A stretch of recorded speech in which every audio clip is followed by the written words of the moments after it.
Baradae tersiksa makan nasi sayur di Bui. Yang terlibat pembunuhan Brigadir J lainnya enak-enakan. Jadi tiba-tiba HP saya bunyi, terus saya angkat, tahu-tahu dia nangis. Nggak tahu Icat yang nelpon, dia nangis Mbak. Dia waktu itu dia bilang katanya, Mama saya sudah merasa siksa. Saya merasa sangat tersiksa ditahan waktu itu sudah 2-3 hari ditahan. Dia bilang, Mama, saya sudah sangat tersiksa, hanya makan nasi sama sayur.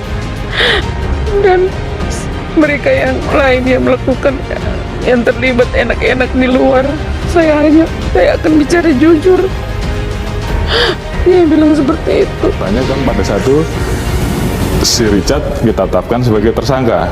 Oke. Sehingga kemudian dia sampaikan ke saya, Pak, saya tidak mau dipecat. Saya akan bicara jujur, kan begitu.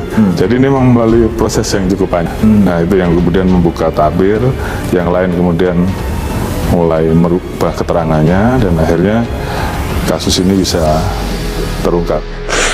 Lalu saya nangis, Mbak. Kami berdua teleponan nangis. Saya bilang sama dia, adik harus bicara jujur.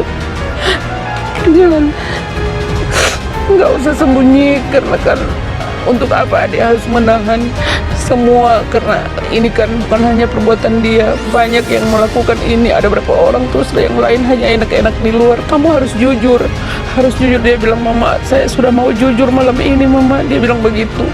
Jadi dia minta sama saya sama bapaknya malam itu harus ke Mabes, harus ke sana ketemu dia. Jadi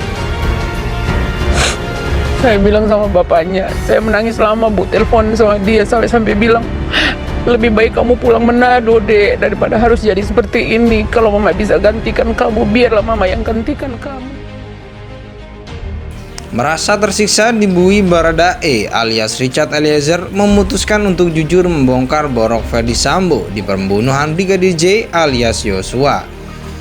Sebelum memutuskan mengkhianati Ferdy Sambo, Baradae yang kala itu sudah ditahan rupanya sempat curhat kepada sang ibunda Rineke Almapudihang. Baradae merasa tersiksa sementara orang-orang yang terlibat atas pembunuhan Brigadir J masih berada di luar Bui enak-enakan. Hal itu diceritakan langsung oleh Rineke ketika menjadi bintang tamu di acara Rossi Kompas TV. Mulanya Ine, sahabat akrab ibunda Baradae, mengaku berkesempatan bertemu sang anak di Mabes Polri. Ine sangat terpukul melihat putra tersayangnya sudah mengenakan pakaian tahanan oranye. Sampai di Mabes Polri, Richard bikin pengakuan, saya ketemu dan dia sudah pakai kemeja oranye, hancur hati saya. Saya bilang anak saya biasanya pakai seragam polisi.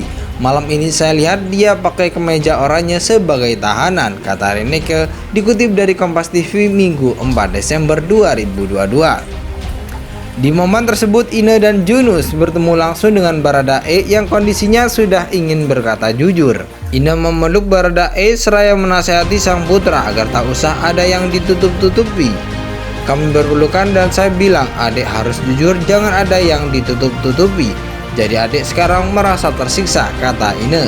Dia menjawab, saya mau jujur mak, apapun hukumannya saya harus jujur, saya harus buka semuanya, sambungnya. Sungguh lega perasaan Ine mengetahui Baradae sudah ingin berkata jujur. Setelah pertemuan malam itu, Ine dan Junus hendak kembali ke Manado. Namun tiba-tiba ponsel Ine bergetar dan rupanya telepon dari sang putra. Pada tanggal 6 Agustus 2022, kami akan kembali ke Manado. Tiba-tiba HP saya bunyi, ternyata Icat yang menelpon, kata Ine. Sambil menangis, Baradae mengaku merasa tersiksa. Pada tanggal 6 Agustus 2022, kami akan kembali ke Manado. Tiba-tiba HP saya bunyi, ternyata Icat yang menelpon.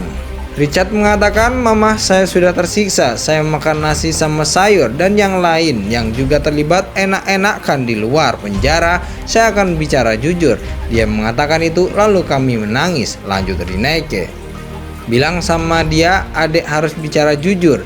Ini kan bukan hanya perbuatan dia, lainnya yang juga terlibat enak-enakan di luar. Adik harus jujur. Lebih baik kamu pulang ke Manado, Dek, daripada kamu jadi seperti ini.